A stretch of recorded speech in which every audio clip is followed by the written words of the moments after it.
Hello everyone, welcome to the Redmen Originals Pod. I'm Chris Pajak. This man to my right hand side is Josh Williams. Got Andy Bell and Dan Clubb over on the other couch. We've got an action-packed show today. You know the best thing about this podcast, right, today, is that I've done the final word show this morning on the Newcastle game, and I can just freely ignore all the crap stuff from the game now. We can just talk about the good stuff. We're going to talk about the red card and all that type of stuff because they're talking points, but I don't need to talk about poor player performances anymore, and we can just focus on the fun, the Darwin Nunez, the madness, the away end, the limbs that were going off and all that type of stuff. So yeah, I'm joined, as I mentioned, by Josh Williams, who does the deep dive with us, one of the football writers at Reach PLC. I am joined by the Darwin Nunez hater number one in Andy Bell, and of course Dan Clubb. So we're going to start with Andy Bell. Andy, Liverpool 2, Newcastle 1 yesterday.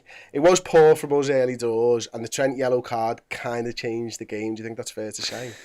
Yeah, definitely. I mean, from early doors, we were absolutely under the cosh, and, you know, I was just screaming at the TV, get a foot on it. You know, you're looking at for example, McAllister in that situation, get your foot on it, slow it down, take some time out of the game. Obviously, you know, you can't take the mick too much for the time wasting these days, but yeah, there's obviously there's the goal, and there's the red card, and then there's the Trent yellow card, and, you know, it's one of those things where it seems like you can't delay the play at all anymore, even if it's just to get back in position, even if it's not like a time-wasting tactic. And my only frustration with it is that it's just not consistent across the board. Some people are getting away with it some weeks, others aren't. And yeah, in the end, sort of, Trent's probably quite lucky to stay on the pitch, but I think it's, you know, he should have a foul in the first place, and that's probably where the frustration comes from. It's a harsh yellow card, and then he's probably lenient on the second, Josh. Is that about right?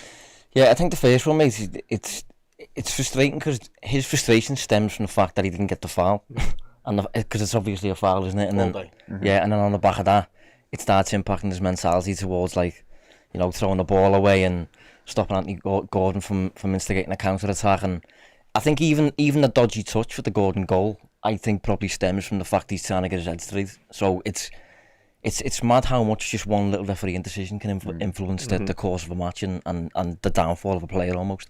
No, I think you're dead right there, mate. I think what it did as well, it buoyed their crowd. I think we actually started, I mean, 2 minutes. I think actually the first very few minutes we were on the front foot. Yeah, we probably started really well, and I was really encouraged by that. But then that incident, the one we're talking about, changed the whole complexion of the game because the crowd was suddenly up for it, their players were suddenly up for it, and we couldn't get a grip of it again. And Trent was very much at the heart of that in the most negative possible sense, because you're right, his head wasn't straight when he got that touch wrong. He was thinking about all kinds of different things, probably thinking I'm a bit lucky to be on the pitch, because as much as the first yellow card was wrong in the sense that I don't even think he threw the ball away necessarily. I think he threw it back on the pitch, really.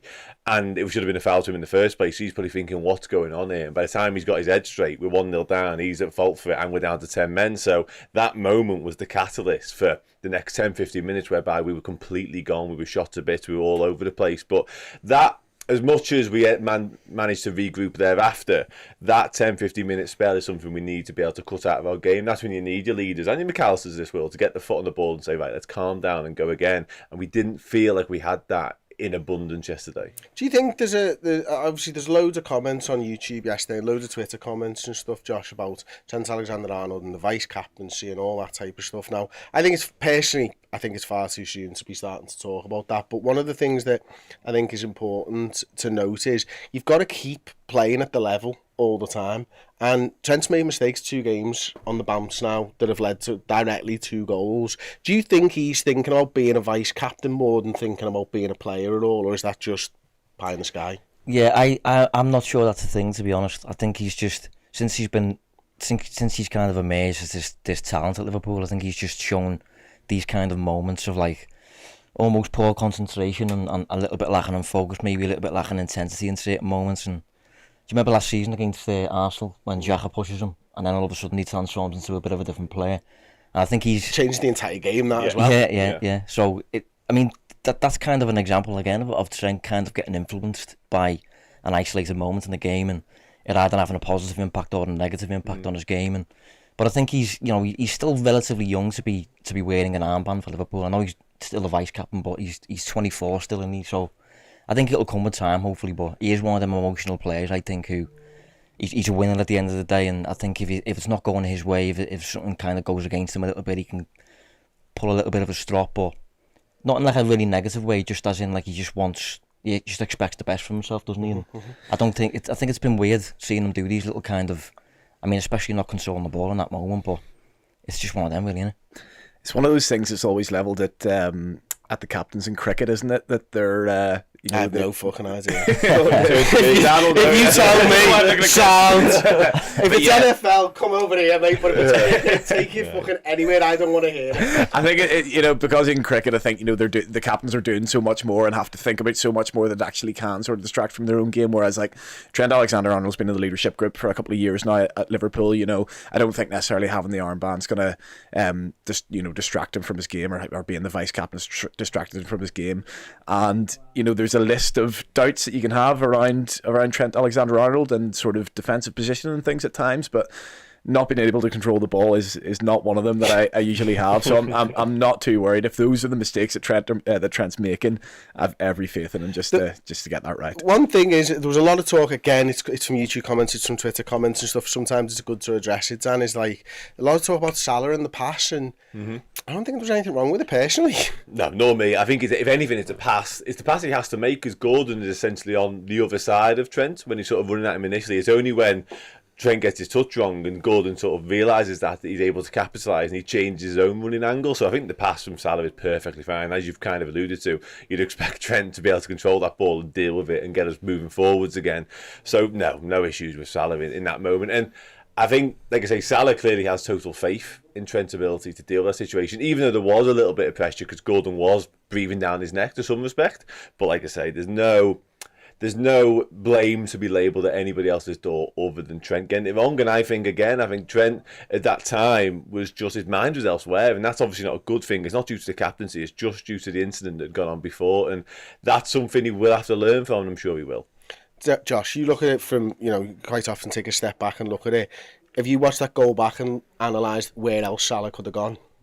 Well, I don't think it's, I agree with Dan, I think it's Trent's problem, that one, but I think in the previous game, there was a moment, wasn't there, where Virgil plays a pass to Trent and he kind of galaxy brains a little bit. There's no real need to play that pass. You can just go straight to Canate, but he plays it into midfield. Trent's not ready to receive the ball. We get snatched, and I think there was a goal on the back of that, wasn't there? Yeah, there was. Yeah, so I think that one was a little bit different, but this is just one of them where I think Trent has just control the ball, or even if he can't control the ball, just hoof it then. You know what I mean? Just get rid of the ball. Yeah, touch the ball anyway. Yeah, just don't provide an assist. You know what I mean? Yeah. I think he's inclined to do that, but not for the opposition. Yeah, and then obviously the worst thing about that goal for me was the fact that it's Anthony Gordon, and he starts touching the fucking badge, and he's been there 6 days or something, I don't know. He's not been there long. He was supposed to have been a Liverpool fan. He was supposed to have been an Everton fan, and now he's touching the Newcastle badge because he scored against us. Has this man got no respect for himself? It seems as if he's no respect for Everton either, which is absolutely fine. If we can win the game and he can do that and wind them up a little bit as well, I'm totally fine with that. But yeah, I mean, he has a decent enough game yesterday. Actually, a lot of people don't like him obviously as a sort of on a personal level, but I think he is actually quite a decent winger. He's got pace, he's got trickery, and when he gets a run at fullbacks, he can be dangerous. Obviously, there's a lot he still needs to work on in his game, and numbers being one of them. But just one of the things on Trent, I think.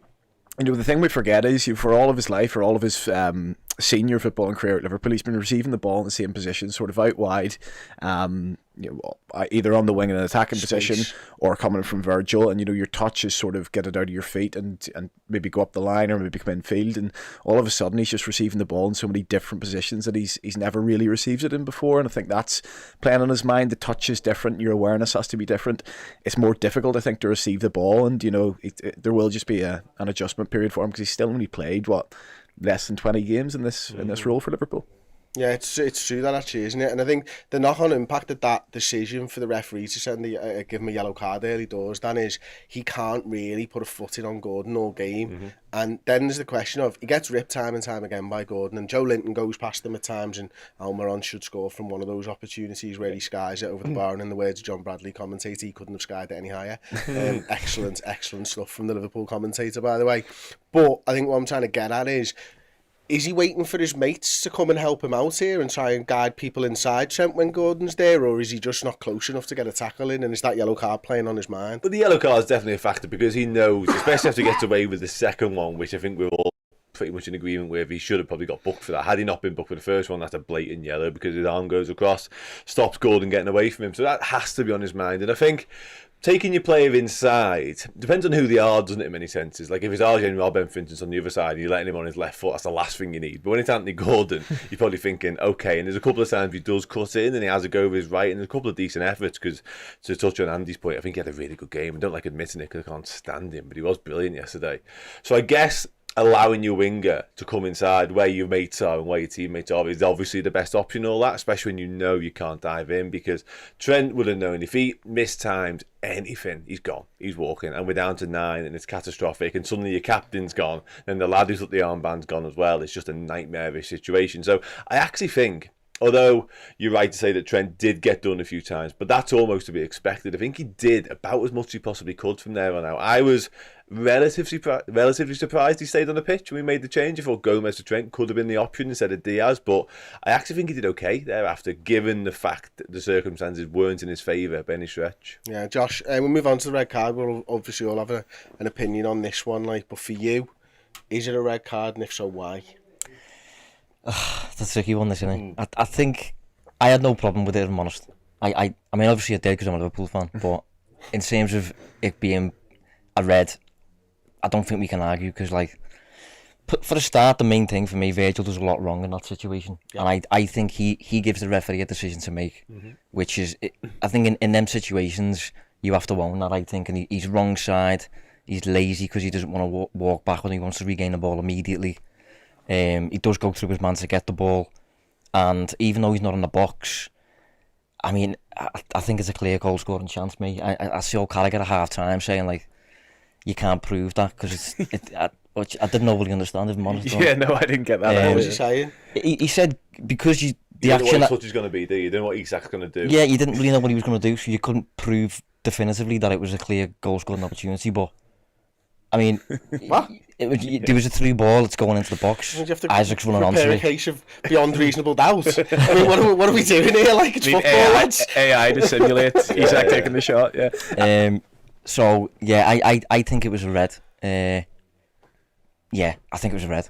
What about you? If you were in front of a jury and you had to prove it beyond reasonable doubt, do you think it was a send-off? As much as I try not to, yeah, it is a send-off for me. I think the frustration is it's quite close to being a good tackle, and on the eye it sort of looks like a good tackle, but he does catch the man first, and it's not a red card for the severity of the tackle or the force or it sort of being a nasty tackle. It's just he's committed a foul and it is a goal scoring opportunity, and yeah, unfortunately when you look at it back, he does get the man first, and yeah, it looks like it shouldn't be a red card. Morally it almost looks like it shouldn't be, because he does sort of get the ball afterwards, and he stays on his feet and it looks quite clean, but yeah, when you actually boil it down, unfortunately I can't make a case. I think one small frustration I do have with it is you wouldn't always see them given.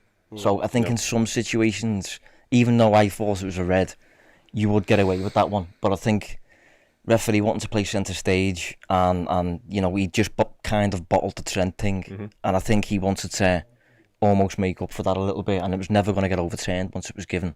So the only frustration I do have with it is the fact that they're not always given. Sometimes the referee will just kind of allow that to go on and just ignore it almost. And I actually think, from a refereeing perspective, football perspective, fair and everything, you as a referee, you should do everything you can, I think, to avoid giving a red card, because it does genuinely ruin games. And for me, a game of football... did this one for Newcastle. Yeah. For me, a game of football should be decided by the best team on the pitch. No referee should impact anything unless, he absolutely has to, do you know what I mean? Absolutely. Dan, me and you have had quite a few conversations around this today.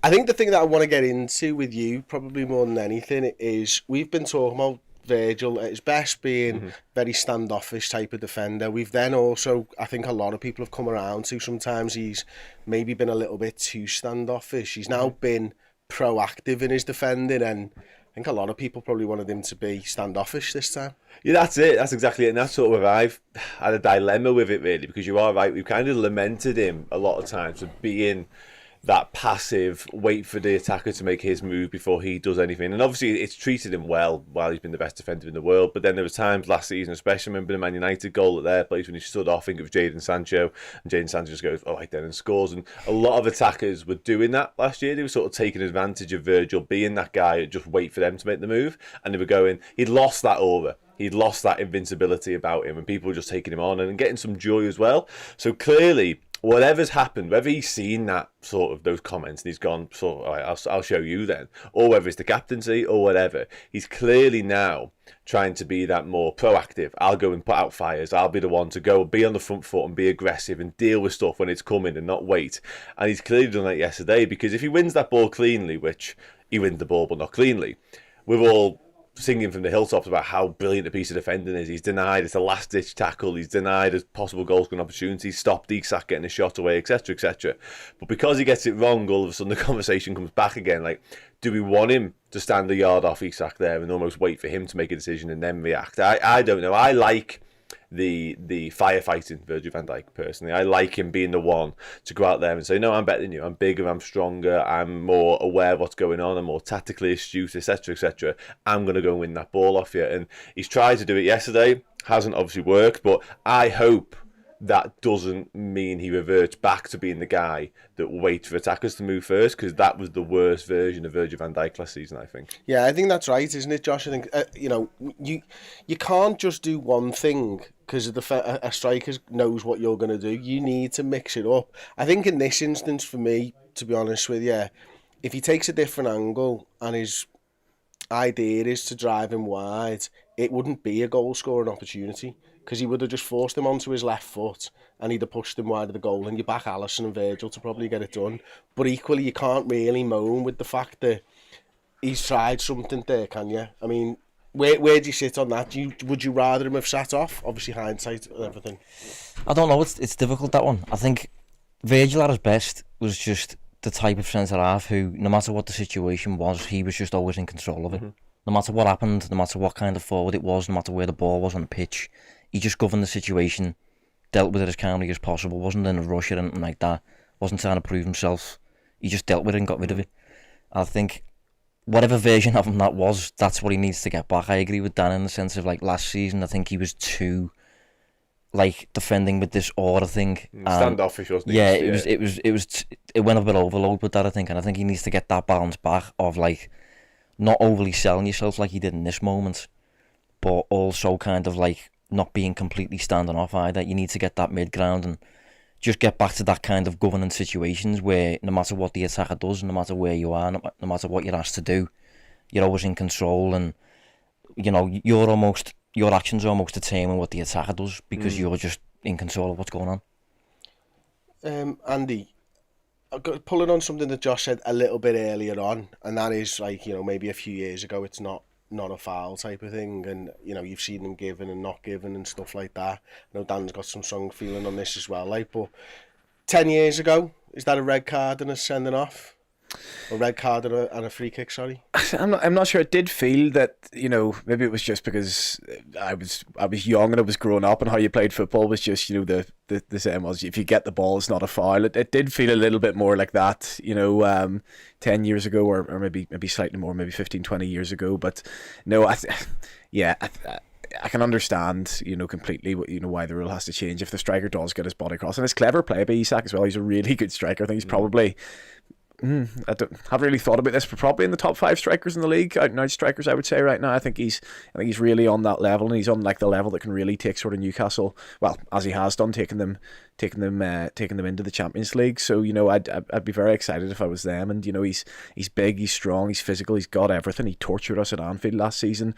For a large part of that game, he was unlucky not to put them 2-0 up. And just on Virgil, he'll always play the percentages, won't he? He'll always sort of stand them up, and he'd prefer if you have a shot from a tight angle, maybe like a 0.1 or 0.15 on the XG, rather than commit and potentially, you know, double or treble the chances of that going in. And I think Dan's right. You know, last season, all of a sudden teams were actually taking the shot on, and a couple were going in. I think he lost a little bit of confidence, and lost a little bit of confidence in his body as well with the injuries. And it's a bit of a shame, because the first 2 games of the season, that he looks actually like the Van Dijk that we had pre-injury. Physically, I thought he had all the confidence in his body back, and it's hopefully that won't change off one mistake, and hopefully the boys can pull through for him next week and get him back after the international break. Okay, Dan. Diaz subbed off. Joe Gomez comes on. What are you thinking at the time? I mean, one of them isn't the time. It's a really difficult call to make, that, for me. I think I would have liked to have kept Diaz on, because I think he's already seen once, he offered that real attacking threat with that direct running style. And when you are down to 10 men, you need that outlet. You need that lad who's going to be able to take the ball and carry it to their defence. And he, like I say, he's done that amazing run. He had a shot, doesn't he? Which is a good effort, actually, from him. And he's had a little ball, by the way, by Soboslai too. It was, for that yeah, one. It was, really yeah. classy. And Diaz had a brilliant start to the season, hasn't he? Let's have it right as well. So I think he was quite unfortunate. I did wonder, because he had a knock early on. I think he hurt his groin quite early on that he was hobbling away from. I wonder whether that played a part in that decision, and maybe we're protecting him a little bit there. But he had to do something in terms of defence. He had to get another defender on the pitch. There's no two ways about that. I've seen some people talk about the possibility of dropping Endo back into sort of the defence as well, because he's done that a lot. He's played centre half. Maybe there was something in that, but I think that was it. Gomez for Trent, and then Endo. Because obviously Trent has already been booked. He kind of got away with it. He's walking a tightrope by that point. Do you go Gomez for Trent, Gomez at right back, Endo centre half? I would have seen the sense in that. Really? I would have to be on crack to bring a new lad in who's had less than a game at centre mid to then drop him in at centre half. But you've got Joe Gomez there. You're chasing your tail, though, aren't you, by that point anyway? You got Joe Gomez there? No answer. No, I guess in hindsight, which is always 2020, hindsight suggests that was the perfect answer, what he did. But I can understand the logic behind wanting to keep Diaz on the pitch. Because like I say, when you've got Gakpo, and I'm Cody Gakpo's biggest fan, as we know, he isn't gonna, as much as he can carry the ball, and he's not Diaz when it comes to that, you know what I mean? And if you keep Diaz and Salah on, your outlets are there for all to see, and then you look at Nunez as another outlet, and we're going to come on to him later, but that's what they offer. They offer that direct running, that pacing behind, all that kind of stuff, whereas Gakpo's intelligence is his best attribute, in my opinion. Do you need his intelligence by that point? I actually don't think he had a very good game yesterday, Cody Gakpo. Therefore, it would suggest that maybe he wasn't the man for that job. That was the only sub I thought he got wrong, Josh, to be honest with you. I thought everything else was perfect, and at the timing of the other subs were perfect as well. Yeah, I completely agree, to be honest. I think in a situation like that, you're going to get pinned back. You need to get up the pitch, and I think Diaz has got the qualities to carry the ball, and he's got 1v1. I think better 1v1 than Cody Gakpo is, so he can get you out of them situations, get you up the pitch, potentially score a goal for you. Klopp just seems really attached to Gakpo, I think. No matter what the situation is, no matter who he's got available, he finds a way to keep Gakpo on the field. And I think it does come back to the fact that he's very football intelligent and things like that. But I agree with you, in a situation like this, you need certain qualities on the pitch, and I think Diaz offered that a little bit more. But then we won the game 2-1, so I'm not really bothered. The strange thing about the Diaz sub for me, and obviously, as Dan says, hindsight's 2020, and we look back at it, and on all the subs pretty much were spot on, but like almost because we go sort of 4-4-1, I think is how you describe the formation when we go down to 10 men, and like almost the criticism of Luis Diaz is that he's, when you look at the average position, sometimes he's too left mid rather than left wing, and then people were thinking, well, can I get the numbers that a Sadio Mane got? So I actually thought that maybe he would suit that left midfield position perfectly. We know he grasps, we know he sort of counter presses really well, and looks like that sort of left midfield type player for us. So I actually thought he would have been perfectly suited to that. I think there's probably a point as well where, what is it saying to Trent, or what's Trent's confidence levels at if you do take him off? You can say to Diaz, listen, you've had a brilliant start to the season, we've had to do what we've had to do here, we've had to sacrifice an attacker, but you'll be straight back in, and that'll not knock his confidence at all, because he knows that it's nothing to do with his performance. Whereas Trent did have a bit of a stinker. He did concede the goal last week, he was at fault for the goal this week, he did nearly get sent off. I did think you probably needed to persevere with him through that, but then I suppose how important is that compared to just getting the job done on the day? I'm not sure how much that actually factors in. It's true, that, isn't it? And then obviously we go into the second half. We get to talk about the fun stuff now. Josh, Jota and Elliott come on, and for me those were, obviously Darwin Nunez is the best substitution, but I think he set it up really well with the Jota and Harvey Elliott sub, and it just kind of changed the way Liverpool were playing. Yeah, it felt like we went into that obviously Klopp had a bit of time, didn't he, before we went into half time, and it felt like in that 15-minute break we kind of come up with like a really a really obvious plan, really, in terms of like just adopting this 4-4-1 or whatever it was, and kind of using the pace we've got on the break to really just get them on the break and cause problems for them on the counter-attack and stuff, and we've got the players to do that, and he just gradually introduced more and more of that in the game, and when a player was struggling physically and that he would introduce someone in their place, and I think Harvey Elliott fed those attackers quite well in a few little moments. Jota causes problems for everyone on the break, so yeah, I think it was just a really well executed game plan in the end, and it's nice that we've got Klopp's always prioritised these players, hasn't he? These kind of really, really fast, tricky 1v1 merchants who are inclined to get in like dangerous positions and things like that. And this is one of them games where, despite being down to 10 men, we could really use that. Yeah, absolutely. Just coming back to you then, Andy. Darwin Nunez is brought on. Here we go. Happy with that sub? Yeah, you know what? In all seriousness, I did want to see him at that point. My issue with Nunez is sort of what game he actually plays in. You've had sort of 3 very different games so far.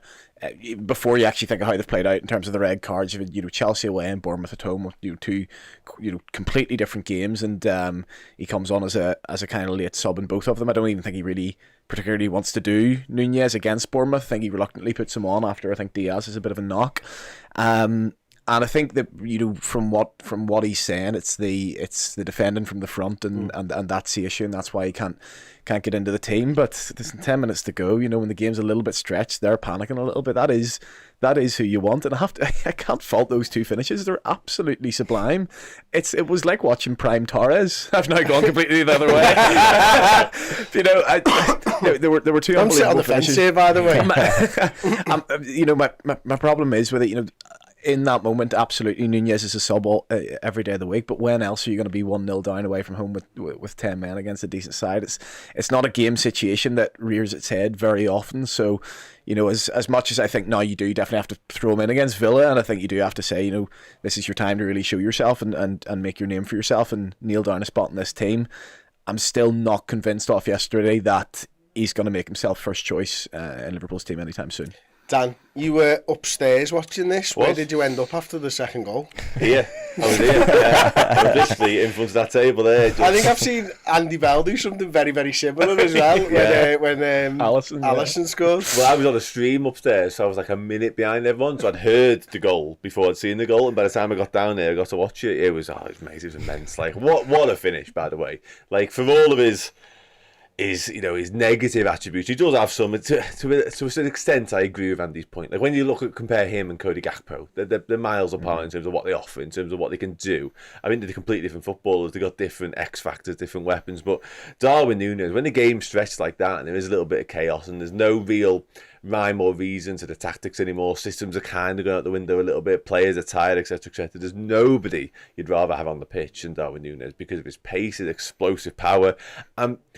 Both of those finishes are out of the very top drawer, like the very, and they're not really, like he's clearly got that in his locker. He was doing it for fun in Portugal, of course, beforehand, but there were moments last year whereby he lacked the confidence to do that sort of thing, and for whatever reason, whether he wanted to prove a point, whether he wanted to show Jurgen Klopp that he is the man to be starting, because by all accounts he was quite frustrated last week after the Bournemouth game because he only came off the bench, whether he is trying to show everyone, look, I'm still the man, don't forget about me, whatever it was, I want more of it, because those finishes were unerring, they were high class, and to do it twice, having not started 3 back-to-back games rather, is testament to the man and testament to his attitude, because he's had a tough time, really. You get quite a bit of criticism. You can see in the celebrations how much it meant, and there's nobody I'd rather, in those situations, generally speaking, I'd rather it be Jota, time and time again, but there's nobody I would rather had scored them goals than Darwin Nunez yesterday. I feel like he deserved it. Yeah, he did. It was I looked on Understat, the first one was a 4% chance, a 0.04 from the edge of the area, which is outstanding, like, isn't it? And it's the accuracy, Josh, isn't it? It's I've seen Darwin Nunez take shots on. We've all seen Darwin Nunez take shots on. I've not seen him hit one quite that sweet before in such telling circumstances. Yeah, it was the first one for me, I think the first one was like off the post, wasn't it? That was like pinpoint precision, where like anywhere else really the keeper probably gets a hand to it. So he's literally got like the tiniest zone ever that he's got to aim for, and he hits it to a point. Really top finishing, and the second one I think he's got that confidence boost then, beats the goalkeeper and that. But he is such an interesting player. I said it the other day on that deep dive, didn't I? And no, you ain't talking about Darwin Nunez. Master plan? No, it wasn't called Master Plan. No, it was called Klopp's Nunez Master Plan, was it, Josh? Which camera should have looked down when I say this? I don't think you're quite called go 1-0 down, 10 men, bring Nunez on, but I get your point regardless. I think you can just use that element of his game though, you know, just keep him away from the ball, mate, and feed him in behind like that. And obviously, against the deepest of blocks, you won't always be able to do that. But if you can let him do what he's good at and keep him away from the midfield, where he's going to pick up a nosebleed and that, then I think he'll be... He can be a monster. We've seen that. He can be a real menace, but Liverpool just have to kind of manipulate the system in a way where you get the most out of him when you kind of mask his flaws almost. The best part though, Andy, was the wink and the kiss. The second goal, wasn't it? I mean, that was the best part of the whole thing. That's when my opinion changed. That's why it's no Prime Torres. No, that was amazing because you can hear him shouting "Vamos, vamos, vamos," and I think they cut the audio out because they think he's about to swear. I mean, I don't know. He doesn't seem like I don't know if he's learned how to swear in English yet. I don't know if his English lessons are quite that advanced. But I think judging by the post-match interview Alisson conducted for 45 minutes, I reckon they are now. Yeah, so I think they were doing that, and then obviously the crowd behind the goal, the home fans are giving them loads of sick, and it's just like such a cold wink and a kiss, isn't it? It's just, you know, it's heavy. You can give loads back, or you can show you're annoyed by it, or you can just do that. It was brilliant, and you know the confidence will be soaring through his veins now, and to think, you know, not to get on to next week, 'cause I know you'll be doing shows around that, but you know that's going to be a very, very difficult game. Not only the opposition, but also, you know, the fact we're going to have to do that without Virgil van Dijk, and something like Darwin Nunez, as I say, the absolute adrenaline running through his veins, and maybe just hitting the crest of a wave at the right time, scoring a couple of goals could just get us through that and get us 10 points from those first 4 fixtures, which we'd all have taken. I wish we could have seen the Newcastle fans when Darwin did that, you know. I would have... How many of them would have picked the shirt up from the back of the chair and put it on and just walked out? You know what I mean? It would have been glorious. We got to see the limbs, of course, Dan, from Chloe's video. I mean, that looked like an away end, that, didn't it? It did, mate, yeah. And you know what? Like, you know, they needed that and they deserved that, because a lot of them, including our Chloe, would have gone to a lot of away games last year. I mean, I went to a few. I went to Bournemouth and watched us get beat down there, which I mentioned every single week on this show. But no, they deserve that, though, generally speaking, because, like I say, they've been up and down the length and breadth of the country last year and watching some horror shows at times, quite frankly, on the road especially, because we were miles off it last season. We were miles off it at Anfield last season, but especially away from home. Our away record was abysmal. And they didn't have many things to celebrate. They didn't have many moments like that. So to get a moment like that against the odds, when you've been down to 10 men for 70 odd minutes, whatever it is, against a Newcastle side that, you know, we going into that game yesterday, a lot of people would have made them favourites. And in many respects, rightfully so, because given what they did last season, even the way they've started this season, you know, taking into account the Man City game, which they didn't really get into at any point, but that's Manchester City. Going there and doing that when you're down to 10 men is a moment. It's a real statement. And you could tell that by the reactions. There's obviously the fans is one thing, like the scenes, that was boss. But even like the Klopp and Trent coming out afterwards and saying just how big a performance that was in sort of the annals of what Klopp's done while he's been at the club. So that is a huge line in the sand, especially for like Darwin Nunez, of course, but some of the other lads as well, the new lads, McAllister, Szoboszlai, to be a part of a win like that is so early in Liverpool career is a big, big deal. So it just stands us in brilliant stead for what's to come. But like I say, the away fans, especially those that did pretty much every game last year, deserved and probably needed that. Yeah. See on the point Dan makes there about them being favourites for the game, I thought that's something we kind of did quite well in terms of our game plan. We kind of just kept it tight, let the nerves, in the home crowd settle in that little bit more. They started to get a little bit edgy, and I think Newcastle, because they've had such a rise from where they came from, it was so unexpected. They still don't see themselves as comfortable in the sort of top 6 and the top 4. They're not comfortable being favourites in these games. They like the underdog mentality. The fans like to sort of get behind them at home and create that siege mentality. And I thought, what we did really well, whether it actually came into their minds or it just sort of played out that way, is that the closer the clock ticked towards sort of 70, 80 minutes, the more they thought, okay, actually, 10 men for 70 minutes of this game, we really have to win this now. And that's when the nerve settled in. And it is a mistake for the first Nunez goal from the defender. It's a great finish, but the defender does make a mistake. And I'm not sure how much that played in, but it was interesting because I did think, you really are favourites now, and they would have never thought they'd have been favourites at any point in the game against Liverpool if you asked them.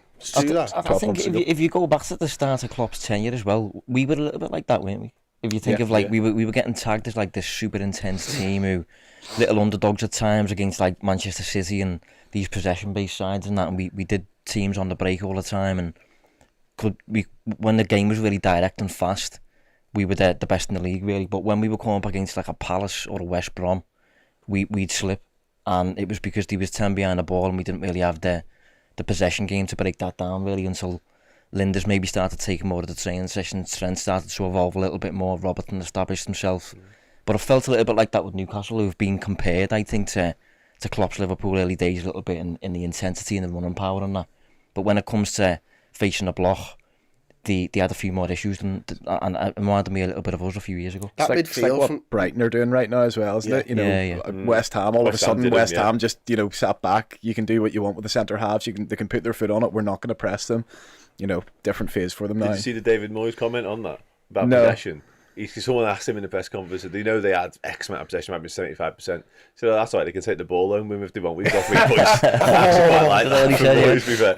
You keep the ball. Fucking hell, Moyes going in hard, cold from David Moyes there. That's a great shout. It's a good shout. Yeah, one player we've not spoken about though, Alisson Becker, Josh. Oh, special, mate, honestly. I didn't actually realise at the time during the game, but I seen in the interview after it, that's the most saves he's ever made in a Premier League game. I think that's mad.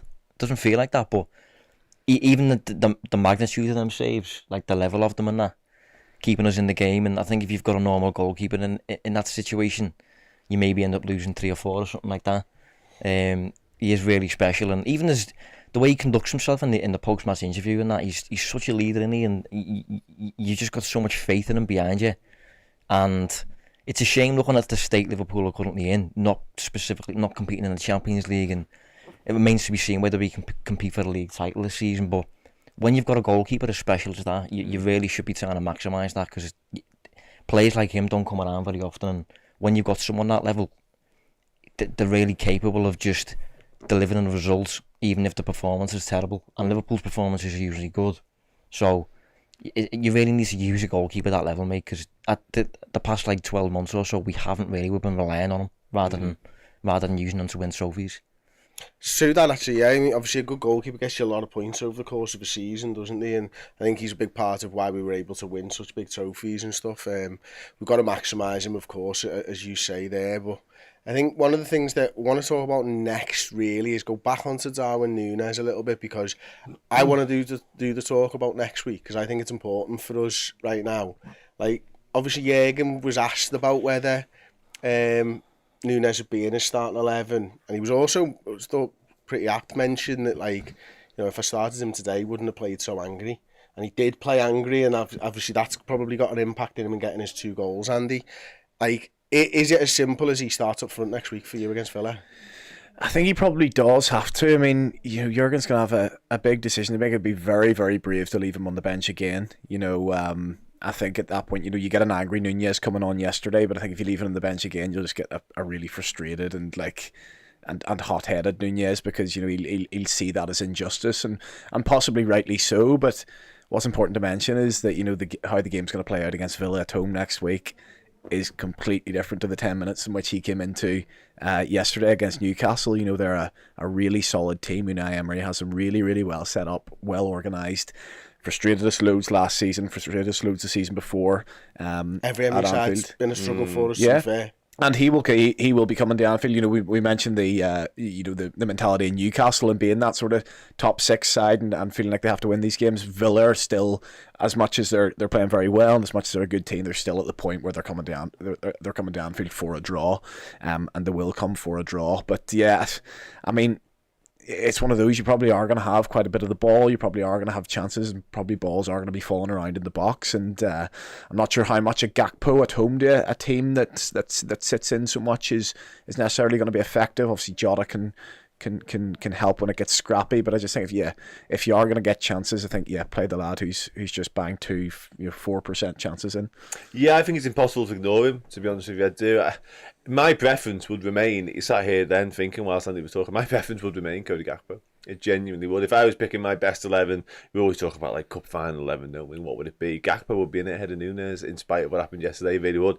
And I say that with the caveat that Gakpo hasn't started the season particularly well for me. But I know 2 of them games in midfield, which obviously isn't his preferred position. But to kind of riff off what Josh said earlier, in terms of he's clearly integral to what Jurgen Klopp sees his plans. Like the fact he's in the side early season ahead of like Harvey Elliott, who's played exclusively as a midfielder for quite some time now, suggests that he sees Cody Gakpo as very much a name on the team sheet, if not one of the very first ones, probably behind like Alisson, Van Dijk, Mohamed Salah, those kind of people.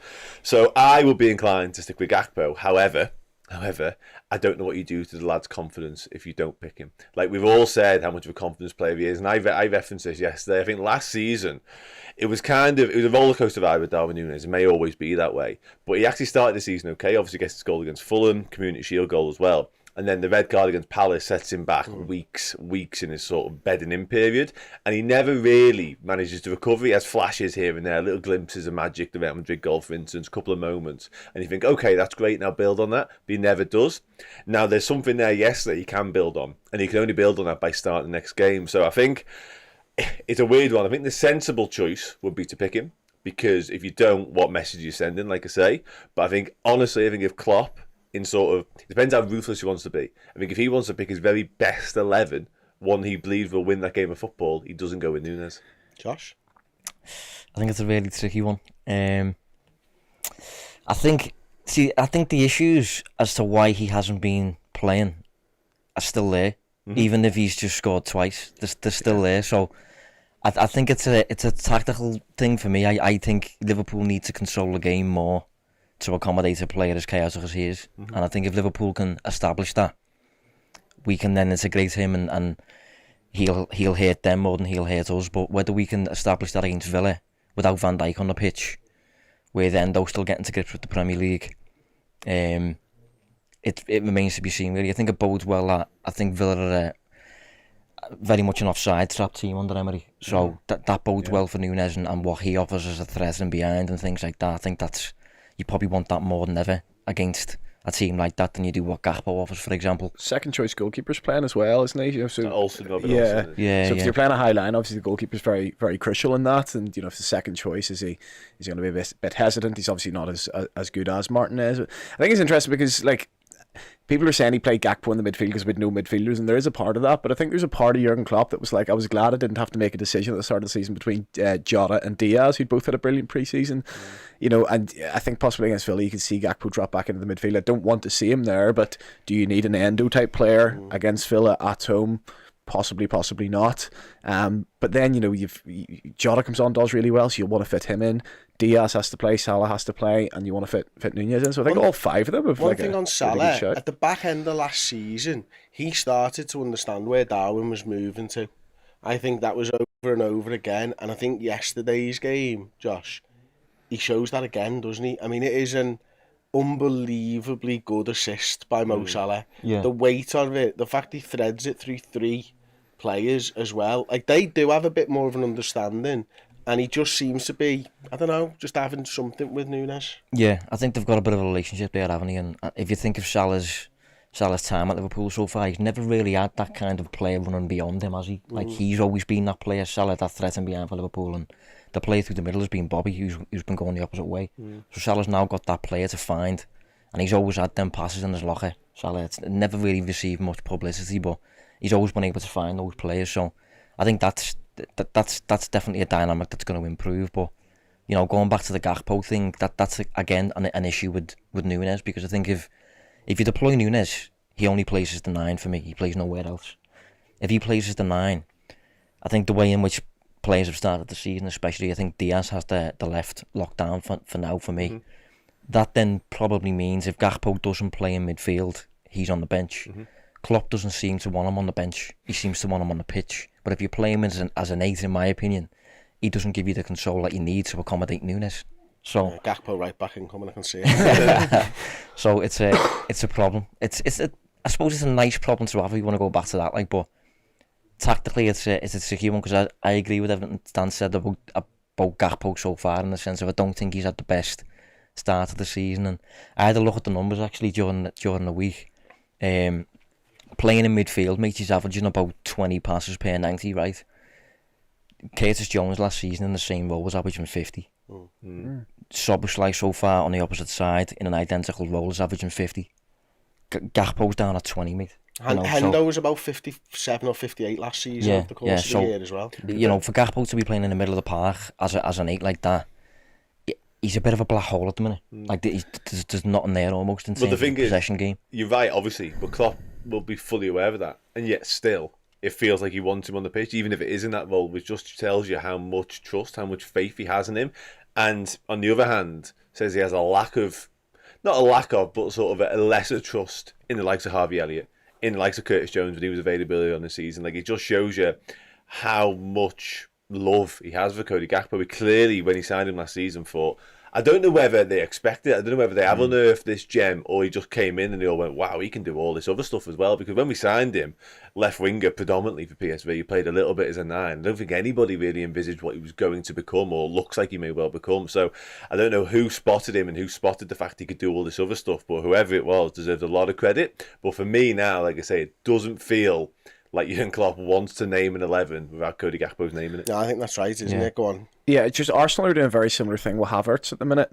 And Havertz has come in for a bit of stick because I think, you know, like Gakpo, I wouldn't be surprised if the numbers were the same in terms of how many passes Havertz he's looked quite anonymous in games, but there has been 1 or 2 big chances that have been created for Arsenal in their games, which have just come from Havertz picking up the ball in that area and threading a pass through. And I think one of the things they do rate about it is, even if they are on the periphery of games, your Gakpo's and your Havertz is playing in the 8s, when they can get a control of the ball in those attacking areas, and it's holding on to the ball in those areas, which pushes the defenders back another sort of 10-20 yards, can just be invaluable. And I just wonder if those 1 or 2 moments a game that you will get from your Gakpo's and your Havertz is sort of outweighs all the other stuff.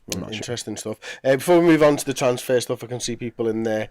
Herobrine saying transfer updates, please. Who's the final player joining us? Hopefully final players joining us. That will be coming up very, very shortly. Before we get on to that, the last thing to talk about really is the character of this Liverpool side.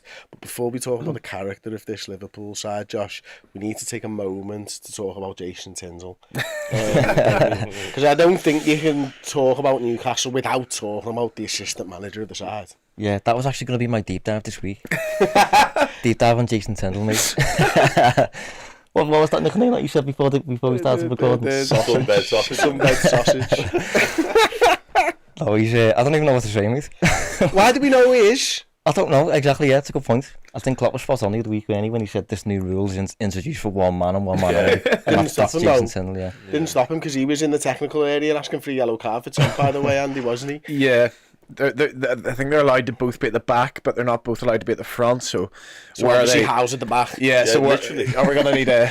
Well, literally. Yeah, exactly. And you look at all these, the team photos after games, and Jason Tindall's front and centre, and Eddie Howe's just like putting his arm around at the back, trying to get his face in. Yeah. I mean, you've asked me this. It's funny actually because, sorry to interrupt, we've got the only other assistant manager that's a big deal.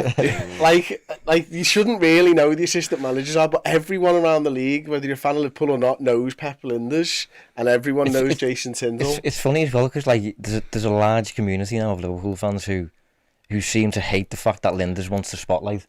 It's like any assistant manager that wants any kind of limelight, supporters just hate it, mate. Like they just dive on it instantly and just make out that this fella's like self-obsessed or wants to be in the media all the time or whatever. But Jason Tindall genuinely he probably does, yeah. I mean, it's the handshake thing for me, I can't get over it. Oh yeah. This one is who was the manager? Maybe it was actually Klopp. Gary O'Neill, It was Gary O'Neill, yeah, who actually rejected the handshake first and shook Eddie Howe's hand. It's just strange. I hated him before it was cool in the 2-1 before the Twitter account. Before the Twitter account, yeah. Which I'm not behind, by the way. But that's a Darwin Nunez one. So in the 2-1 last season, when they were wasting loads and loads of time, like I could just spot him from the cop, and like he was kicking balls onto the pitch and then like throwing his arms up in the air, saying there's 2 balls in the pitch. So I was absolutely. So you're the one fella who googled who is Newcastle's assistant manager. No one needs to Google it anymore. No, 100%. So yeah, he's just I know this is on YouTube. I don't want to swear in case any of my pupils are listening, but like he's just a weird Geordie Shore reject. Awful man. Awful man. Okay, just the main character syndrome, isn't he? Yeah. That's all he's got. Like I find it hilarious. I think it's boss. Even yesterday when like they were both shouting instructions on, it was like Tyndall was ahead of Howe. Like in the body shapes and the angles, Tyndall was just slightly ahead. It's like even that is a tiny thing, but because it's such a big deal now, that's a thing in itself. I just think it's boss, mate. I think it's so funny, and he does like have you seen Klopp doing his BT media stuff or TNT media stuff rather the other day? Tyndall does all that as well. They get him involved in it. He does everything now, literally, because I think they're just playing on it. I think for a while it was just like under the radar, and he's always done it. But now, any possible given opportunity, they're making Tyndall get involved, and I think it's so funny. I think it's boss. I wouldn't want that if I was Eddie Howe, to be honest with you. I just wouldn't want him anywhere near me. Like, he just comes off like an absolute bell whiff. No, he is, I don't like bell whiffs, I've decided. Anyway, I've had a super chat that's got nothing to do with any of this. So Regan has sent us $4.99, thank you so much. Salah to play deeper, keep picking Nunez instead of false 9 and kind of play a false 11 with Sobo running deep to the right. You're the deep dive expert, Josh.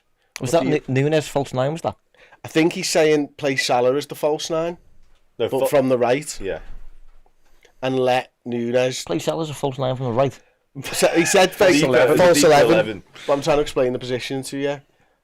An inverted right winger dropping deep so that Nunez has got the space in front of him. Right, yeah. Anything that doesn't involve Nunez dropping into midfield, I'm on board with. I'll just say that. And that involves Nunez running in behind. Sound. Okay, I think you've answered that very, very politically correctly. Well done. And the character of the side then, Dan? What did we learn from that yesterday? Yeah, loads, to be honest with you, mate. And it was one of them, like I kind of alluded to it earlier on. Last year, in the face of adversity, we buckled time and time again. We wilted, weren't able to show anything really, especially away from home. So to do that yesterday is a sign that we've come a long way. And I think we needed it. And it was a little bit, and you could tell from all like the captions that the players were putting out, and even the post-match interviews, especially Alisson, who conducted himself brilliantly throughout them, by the way, even when he was translating the world's longest sentence into Darwin Nunez, waiting like 5 minutes just to go, yeah, he said it was sound. Yeah. But yeah, I think the messages that were coming out were perfect, because it was a little bit writers off at your peril type thing. And I love all that. I've mentioned a few times on these shows, certainly the post-match ones. I like it when our lads take offence that we might drop points. Szoboszlai did it last week against Bournemouth. He was like, what, there's this possibility we might not win this game? Nah, not happening. I love all that. Alisson did it yesterday. Obviously, Darwin Nunez did it yesterday in a huge way. And I think that's such a boss mentality to have, and we lost it last season. So to go there, and don't get me wrong, our record against Newcastle's really good, despite them being a better side than they have been for a long time. But to go there to a team that are riding the crest of the wave, just got Champions League football back for the first time in quite a number of years, and to do that when you're down to 10 men shows a hell of a lot about our character and what we've still got in that dressing room. We just lost our captain, but we're able to sort of make a sense of it for a while, kind of muddled together, I'd say, for the end of the first half. But thereafter, whatever happened in that 15 minutes in the dressing room worked a treat, because then we were organised, we were at it to a man. Szoboszlai, again, was at the heart of that, by the way. He was everywhere. His man-possessed territory, phenomenal. But to show that type of grit, determination and desire, not to sort of succumb to the crowd, which I think we were doing all too often last season, shows a hell of a lot about where we're at, and it bodes well for this season. And the fundamental, sort of the baseline of a good Liverpool side is that running, that desire, that willingness to put it in for the badge, and that was there in abundance yesterday, so I can't really ask for a lot more. No, that's it. Like, I mean, Andy, come straight to you then on it. I mean, the Szoboszlai thing I want to pick up on, because it's 2 games on the bounce now where we've gone down to 10 men. He wasn't part of the mentality monsters, and yet he looks like he was born to play that role, doesn't he?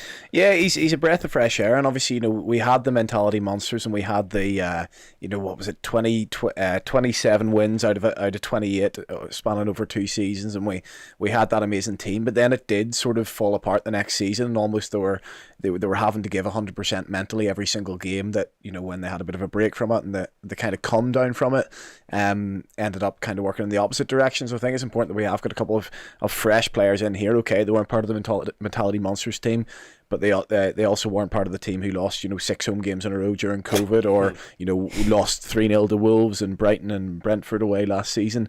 We've got that little breath of fresh air, and I know on another podcast we're going to talk about some of the players coming into Man City, the likes of Kovacic and Matheus Nunez, possibly, who they're very sort of specific players. They've got specific attributes which will fit well into that well-oiled machine and that cog. But Szoboszlai, and I'm not sort of making the comparison in terms of the quality of the player, but he's very Gerrard-esque in that he can do absolutely everything. He's everything in his locker. He's got the burst of pace, he's got the bit of skill, he's got the long shots, he's got the tackles, he's the physicality, he's the power.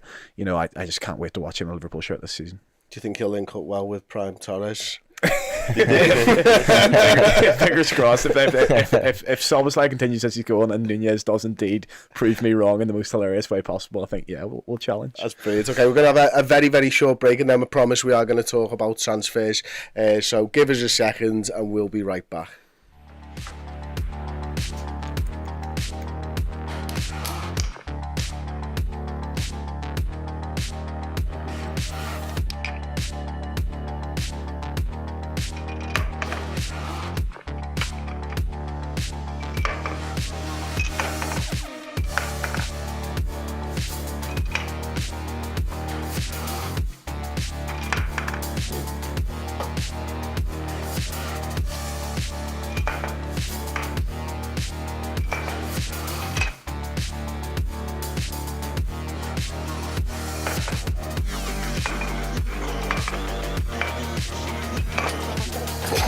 We've had just done that.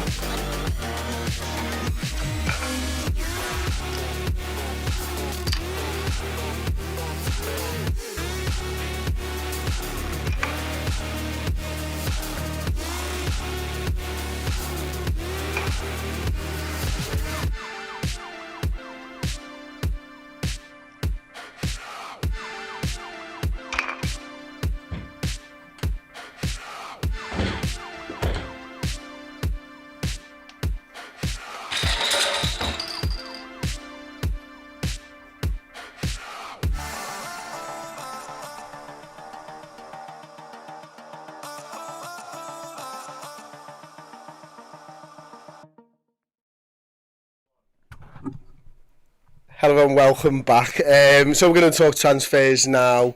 Josh, I'm going to start with you on this one.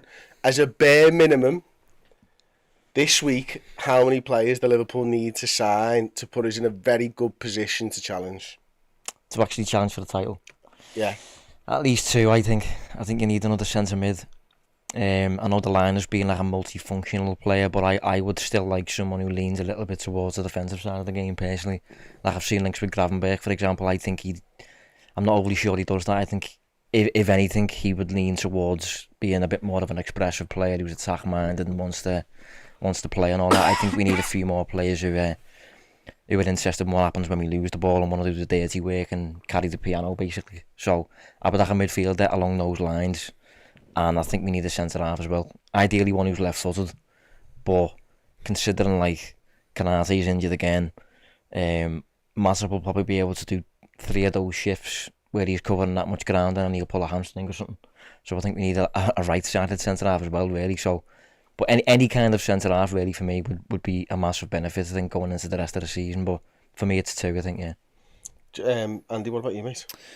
Yeah, I think I agree, at least 2. I've no doubt that our first 11, if it stays fit and we have that kind of fairy tale season like we have in 13-14 where there are no injuries more or less, that they can do that. Van Dijk and Konaté can be a title winning centre half partnership for me, but as Josh says, Konaté's injured again. We know what his injury record's like, and one thing that we didn't really mention in part 1 was the performances of Matip and Gomez, who both played very well yesterday, but again, game situation. When else are they going to come into a situation where their backs against the wall and it's okay to just sort of sit in?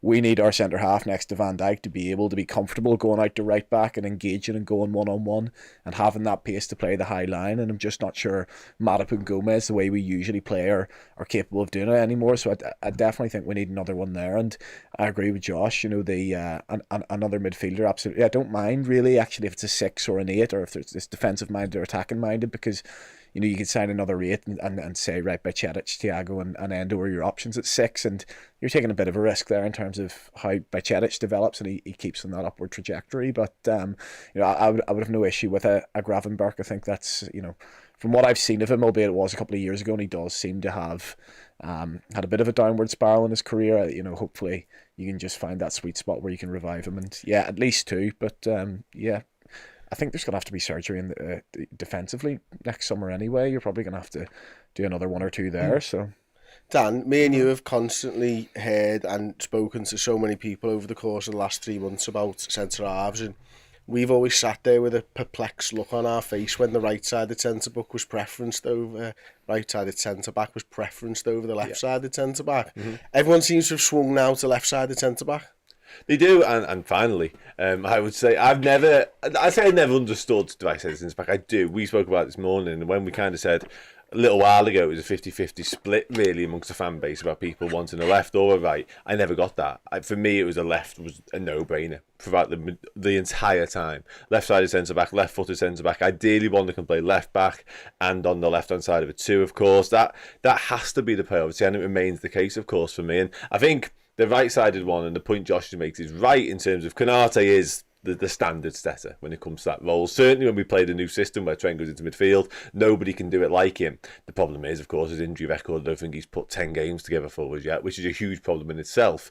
And the backups to him are Matip and Gomez. But you can get through with those 3, in my opinion. That's okay. It's probably more of a case of, like Andy alluded to, you can't do everything all in one window. It'd be nice to, but it's almost impossible to. We're finding that out now the hard way, of course.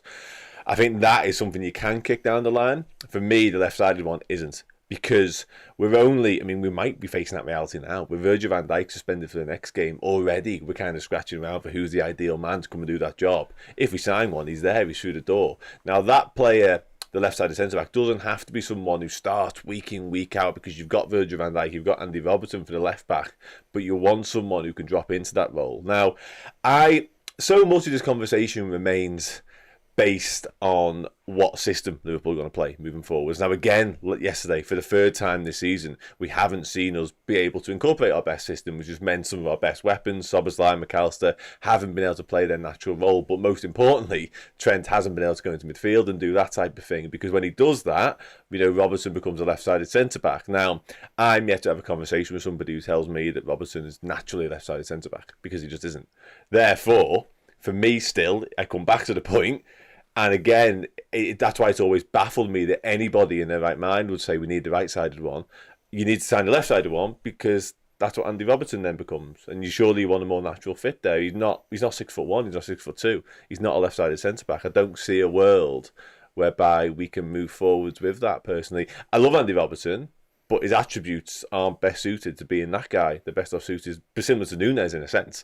Moving forwards, doing stuff in the final third, getting up and down that left-hand side, not being, I'll sit here, you go and do that stuff. That doesn't suit him. Josh? I completely agree, yeah. I think it's interesting how we've just let so many of these left-footed centre-halves move, though, this summer, without kind of getting involved. Like, I've been watching a bit of Spurs so far this season, and watching Mickey van der Ven. Who we were linked with. Yeah, who we were linked with.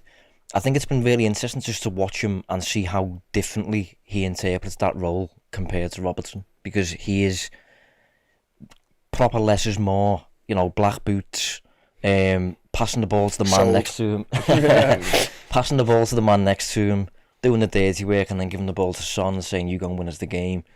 And Robertson is still at least 50% in that mould of Liverpool's creator, and Liverpool, you know, he's still trying Hollywood passes, and it's impacting how frantic Liverpool's game is. Klopp's touched on that a few times so far in his presses about like Liverpool being a bit too harried with the ball, a bit too rushed, needs to relax, needs to put our foot on it.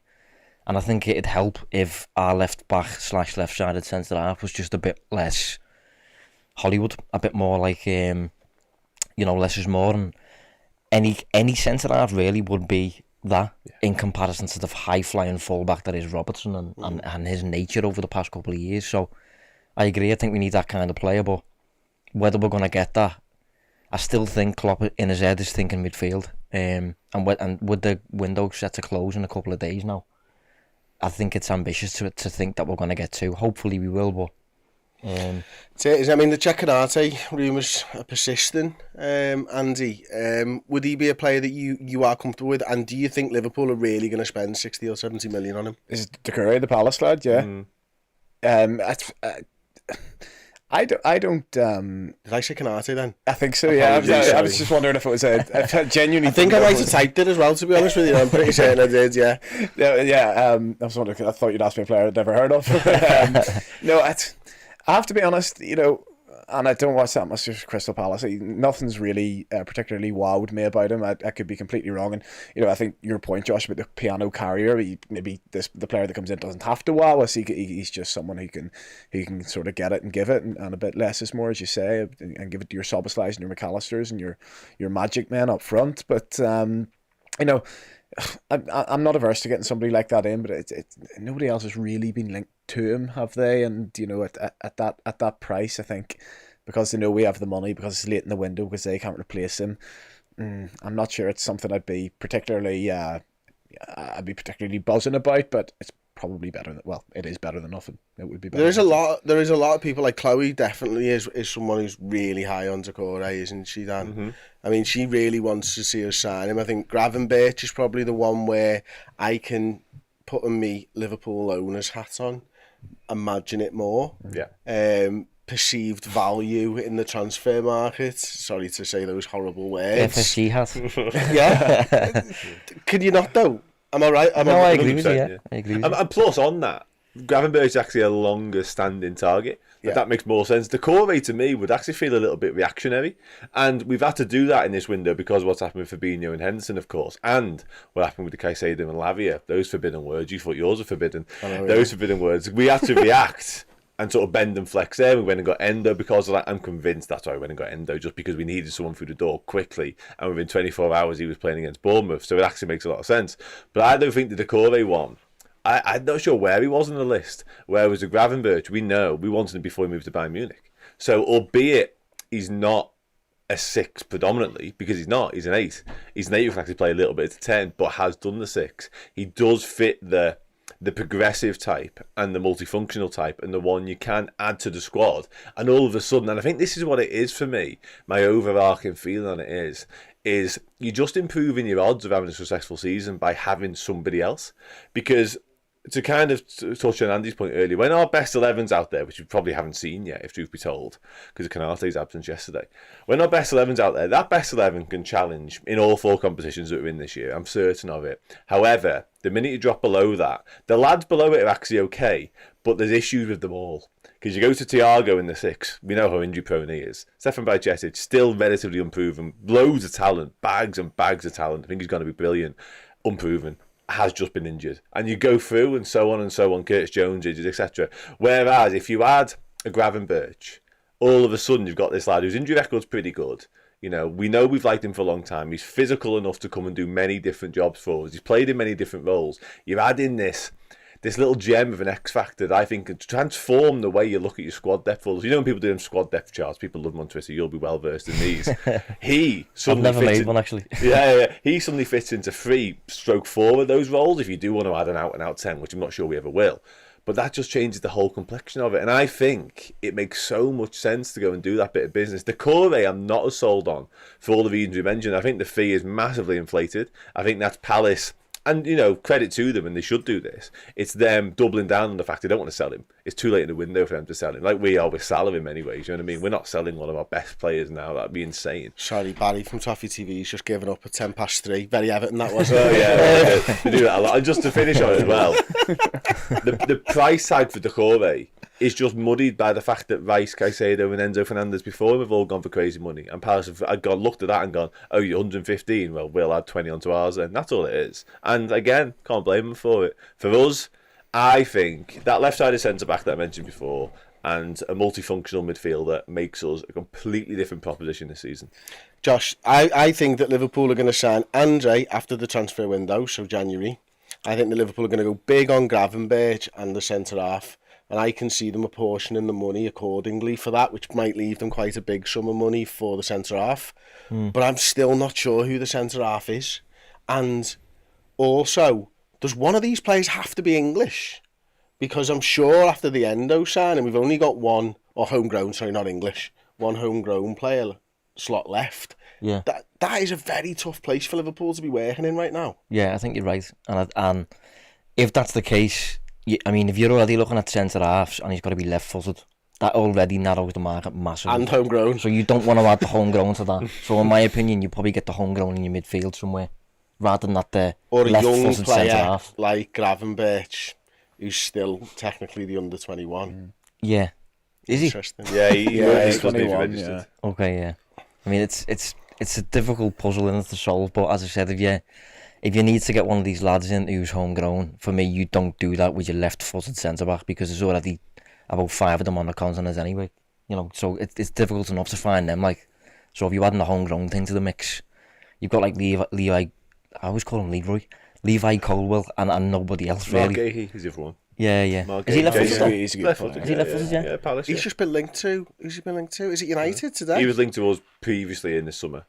Yeah, Yeah, I'm for a while. sure United, because they've been linked to loads of different left backs, aren't they? And Yeah. I think his name got through into the mix as well. To be honest. Yeah. I think one of the frustrating things with the Decore thing as well, by the way, is the fact he moved 12 months ago. When we needed a midfielder, we just missed out on our top target. He goes to Palace for 18 million. Mm-hmm. The lad the other lad who we were linked with, who was on this shortlist, apparently Kamara, went to Villa for free. You know, it's so frustrating. Lavia went to, I mean, City probably wouldn't have sold Lavia anyway, but he went to Southampton for 14 million. We've been linked with all 3 of these this summer. And Casado, he was the only one last summer who didn't move. And don't forget, we got offered Ronaldo. Cristiano, of course, in 2001 or something for 7 million, and Rafa didn't fancy him. So if we're gonna go back there. Yeah. No, it is right though. I mean, we've scouted all these players. That's the annoying thing. We hesitated last summer, and we're getting punished for it now. But you know, 3 or 4 years ago, when we were maybe on the periphery of top 4, or in the top 4, and getting the Champions League every season and trying to go up to Challenge City, we were signing these players, we were getting in before they made the stepping stone and before they became the sort of 60, 70, 80 million pound players. We took the gamble on the Robertsons and the Wijnaldums, and maybe Shaqiri didn't work out quite as well, but or Minamino, but you took the gambles and you got them just before they were about to explode. Whereas it feels like now, because we have been challenging City at times in previous seasons, that we feel like we need to sign the finished article or close to the finished article. And we know that FSG, and we know that the owners and the people in the transfer committee, they want that perfect transfer. They want, like, McAllister's 35 million is a perfect transfer for them. Szoboszlai, maybe a little bit more money than they would have liked to have paid, but perfect transfer. It's not that much. And the problem is, this, whoever we get in at this point is not going to be perfect. They're either going to have to pay over the odds for what they need, or they're not going to quite get the finished article. But it's the reason, like the likes of the Andre one excites me, is because you could be getting the Caicedo before Caicedo's made the move to Brighton. For what was that, for like 4 or 5 million before he becomes the 110 million player. That's what we need to do. That's what, for example, I think we're offered Enzo Fernandez as well. But you're obviously taking a risk on them coming out of South America. They might need a bit of time to gel, or maybe we can't give them the minutes. I'm not quite sure the way around it, but I would like to see us more shopping in that sort of market and taking a couple more risks, rather than going for someone who is going to be sort of maybe 6 or 7 out of 10, but maybe like an Endo. But get someone in, nurture them, and they could be that 9, 10 out of 10 player. Josh, I've got a super chat here from Neil O'Callaghan. I'm going to come to you on a point. So it's poor planning. A game by management similar to last year. We're left short where we play catch up to everyone else. We have the smaller squad, and we have not addressed this. FSG's policies to blame. I think we've talked about quite a bit of that. But one of the things that I think I want your take on, Josh, is that, we all know that Michael Edwards left the football club. We all know that Julian Ward left the football club. We all know that Ian Graham, who was the head of, what was his actual title? Director of Research. We know Will Spearman stepped up into that role at Liverpool now.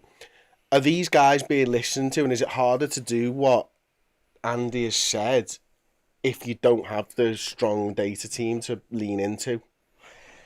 It's really difficult to know from the outside. There's been question marks over why Ian Graham and Edwards left, both handing in resignation at the same time, essentially. And I think that one personally was just, they've done the job and they've been there for 10 years, completed the game, and now they're getting off and they want something new, or they want a break or whatever. I don't think there's too much in that, but I do think since then, since they left, David Woodvine's also left, Julian Ward's left. That was kind of FSG's edge. That was the edge that we had in the market. It was never financial for Liverpool. It was always the expertise, the nous, the smartness, being a step ahead of the curve and all that stuff.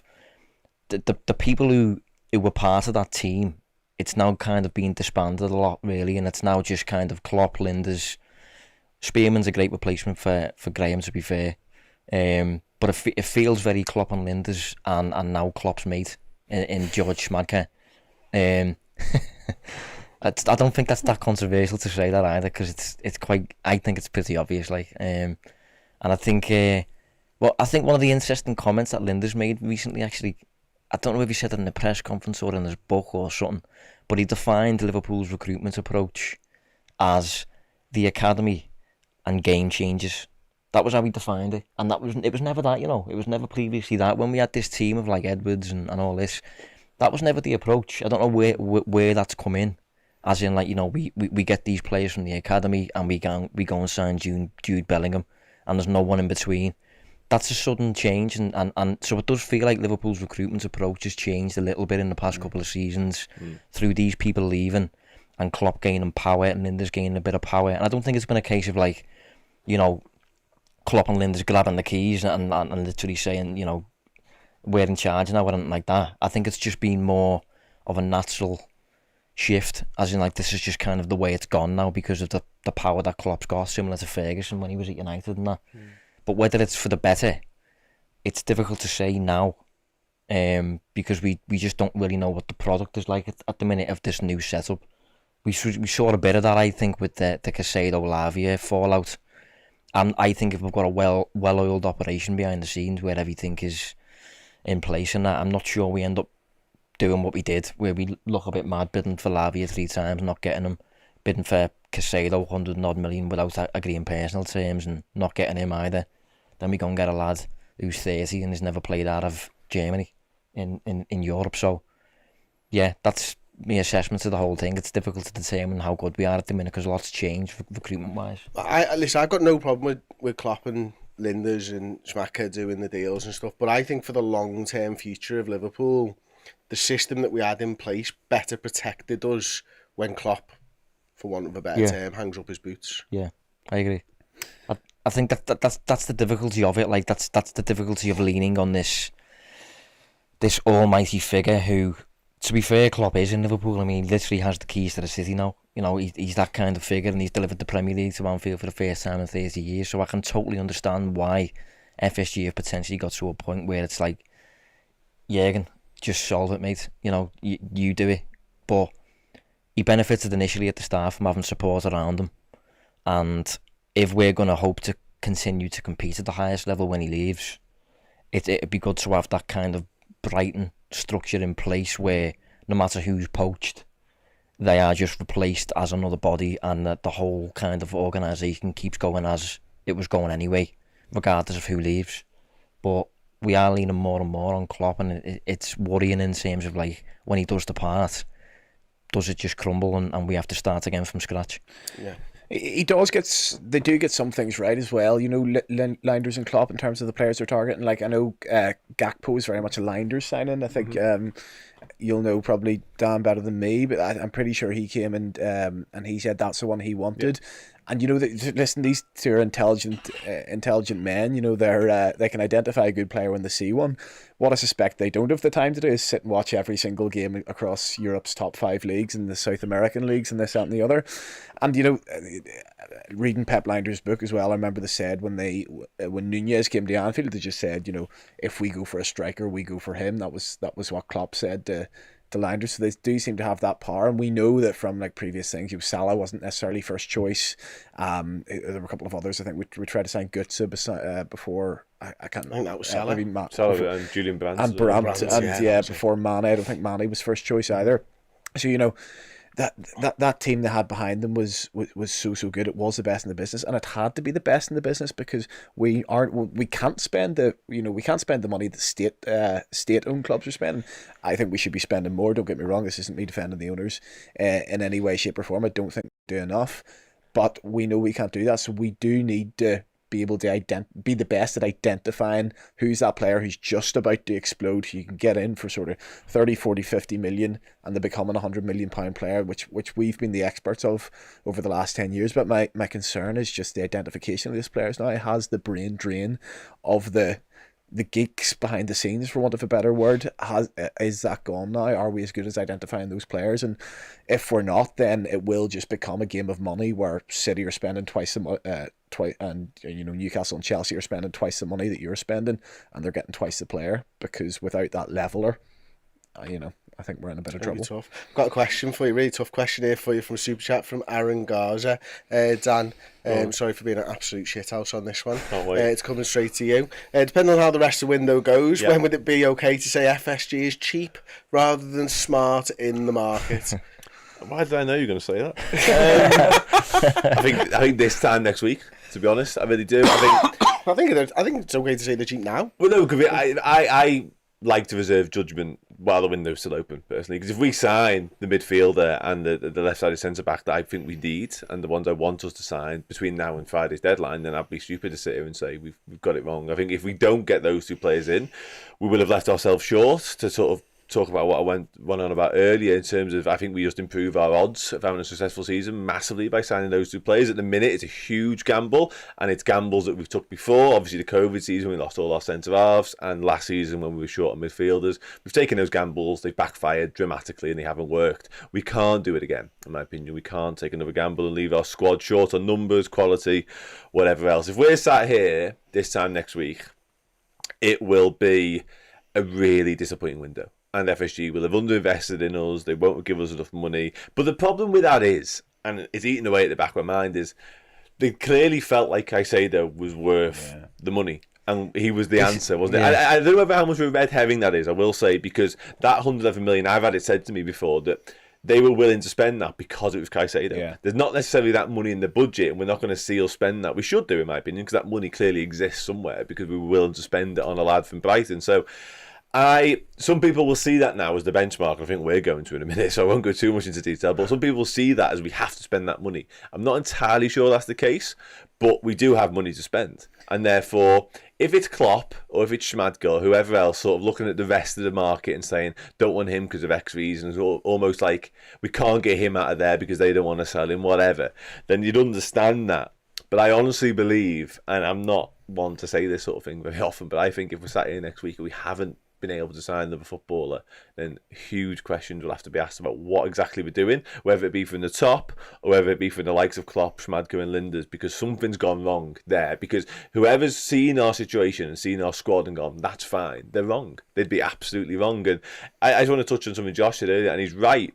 Because Jurgen Klopp always heralded the fact that he had the best in class around him. He lauded Michael Edwards for his role in the success and stuff like that. And Julian Ward when he was there at the time as well, in terms of them two as a partnership. Not necessarily Julian Ward's tenure as a solo, because that didn't really happen, did it, to be honest. But I wonder now, does Klopp want all this power? Like, does he want to be the guy making all the decisions? Because he was so enamoured with the fact that he had all these brilliant people around him, the best in class, making all these decisions. And they were working as a team to get things right. He almost reluctantly took some of the praise, but now all of a sudden it's like, oh, go on, Jurgen, you sort it. It feels mad to me. Okay, I've got a theory on this. It might be complete bullshit and whatever, but like, if you have the best in class and they leave, and then it's not best in class, you might do something about it. So what I mean by that is, if you've worked with Julian Ward for a few years, but he's never been the guy, and you've worked with Ian Graham for years, but then the next guy steps up and he's not best in class because he's not Ian Graham, and Julian Ward's not best in class because he's not Michael Edwards, you might then go, actually, well, I'm not working with the best in class anymore. It's it's not an easy thing to talk about and stuff, but he might just think they're not as good. Yeah, possibly, but I don't know. I think we have to get back to, again, to riff off what the lads were saying, we have to get back to being that way about it and sort of getting our behind the scenes recruitment in place, because Brighton are the absolute perfect example of this. They've lost countless footballers in recent times, including one they've just done. Obviously the result at the weekend didn't go to plan, but they're going to be no worse off losing Caicedo, it looks like. They're just going to go again. And same as when they lost Basuma. And more to the point, in my opinion, this is kind of the more poignant point when it comes to us and Klopp and stuff.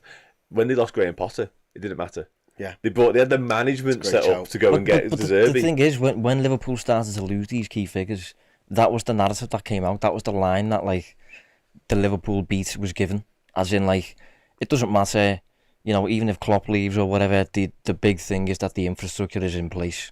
That was the line, and that's no longer there. That's no longer there. A lot of the people have left, so they can't now push that line. So is there now an expectation? Is there now an onus on FSG to rebuild that, or is this new Liverpool Reloaded that Klopp's referenced a completely different structure, not only on the pitch but off the pitch as well and behind the scenes? Like going back to the FSG stuff, like one of the things I've always found frustrating is, and I'll probably get pelters for this, but there's always been this narrative that Klopp is locked away in a bathroom crying his eyes out because FSG won't fund him. And for a lot of it, right, that might be the case, but I also think you can throw in there's been a lot of transfer decisions that have been footballing decisions inside the Liverpool recruitment room, and who's determining whether we should or shouldn't move. Like, say, for example, last summer when we didn't get Tchouaméni, that seemed like a Klopp decision to keep Milner, give Milner a new contract. We go and get Nunez instead, or dedicate the money there or whatever. We can go again with the midfield because I like Henderson, I like Milner, I want them to stay around. And that felt to me like a footballing decision. Even though we bid whatever it was, 60 million for Tchouaméni or whatever, we just kind of kept hold of that. Same with Bellingham, we had the money there for Bellingham, didn't get him. We still apparently got that there by the looks of it. We've just tried to bid 100 not for Caicedo. So I'm not saying the owners are funding Liverpool to an acceptable level by any means, because I do think they need to put more in. But in terms of every footballing decision, every transfer decision, I just wonder how much of it is FSG not covering up the dough, how much of it is a footballing decision inside the room where Klopp's like, no, we need to keep a path open for Besetic, or, you know, no, we need to let, because people were calling for like a right back, for example, when Trent was still 18. You know, people were still calling for a striker when Firmino was still getting to grips with the 9 shirt because he's not a proper goal scorer and all that. So I just wonder over the years how much, and especially now, how much of it's a footballing decision, how much of it is we can't afford them. I think it's a strategy that possibly just doesn't work when there's state-owned clubs running around with an unlimited pot of money. You know, our strategy beforehand worked well, but now you're at the point where if we're going to improve, we do need to buy ready-made players, and you know, they feel like they, rightly or wrongly, they feel like they can't do the Robertsons, the Wijnaldums, and those players that you're taking a little bit of a gamble on, but hopefully they're about to explode. You know, I sort of think they don't really know what they are. Are we the Brighton who get those players in, or, you know, are we the Man City who only buy in proven players? The problem is, if you buy the proven players, you have to, more or less most of the time, unless you get a glory deal like McAllister, you have to cough up the money for it. And on the 111 million, I don't think they have to go out and spend every penny of that 111 million because it's there. But what I do think it now removes their right to say to Jurgen Klopp is, you know, say Jurgen does want Doucouré and they value him at 60 million and Palace say 80. I don't think you can leave us short then. I think you have to suck it up because the strategy's just been so wrong. My thing with the 111 million thing is, and with Liverpool's strategy all summer long, and I've said this on various shows, is they've got it wrong whether they sign the players in the next week or not for me. And that, I think that's pertinent, is you can buy the centre half and you can buy the DM now or another midfielder. You should have done it fucking 2 months ago. You have not given Liverpool the best foundation for success this season. And that I don't think, listen, it might be FSG, it might be the footballing people. I'm not trying to pin it on anybody. Liverpool, all-encompassing Liverpool, have got it wrong because they didn't sign the players to give Klopp on the 1st of July when they go back into training. That's what the problem was last summer. We didn't get the players in that we needed to get in. We're repeating the mistakes this summer. That is really hard to get over as far as I'm concerned. And I'm like you, I don't think it is particularly easy to run a sell to buy model when you stop selling players. I don't think you can fucking do it. You've got to sell your Mo Salahs for 150 million quid. You've got to sell your Fabinho's for 40 million quid when the offer comes in, whether it's high enough or it's not high enough. But you can't let it disrupt your season. And that's what Liverpool have done this year for me. And, you know, we might turn into absolute whale beaters and I look like a tit, but it still wouldn't have been the best foundations for success, as far as I'm concerned. And my laptop's about to die here because we've waffled on for so long, so I'm just going to quickly talk about Piero Hincapié, because there seems to be a lot of talk about the Leverkusen centre-half now. Dan, is this a signing that you think that Liverpool should move for? In terms of profile, yes, 100%. I'm not going to sit here and profess to know everything about the lad, but I've had some decent conversations about. I spoke to Kevin Hatchard about him last week, and he was a big fan, actually. He said you get all the usual sort of weaknesses and flaws that you get with a young defender. You know, he's only 21. He's played a decent amount of footy for somebody so young. But so he'd fit into the non-homegrown as well. Yeah, he's actually got 27 Ecuador caps, which is fascinating to me at that age. But what was most interesting about him is the fact that obviously he's by Leverkusen's Xabi Alonso, but he's played almost a 50-50 split of left back and centre back. And that, to me, is probably the most appealing thing. Like, the minute I seen that, I was like, okay, where does he sign? But in terms of his ability and in terms of what he offers, he was actually quite complimentary. He said he's good on the ball. He can offer that sort of thing. He's not an Andy Robertson, which I actually think is a bonus for what we're looking for, quite frankly. He's a bit more simplistic in what he tries to do with the footy.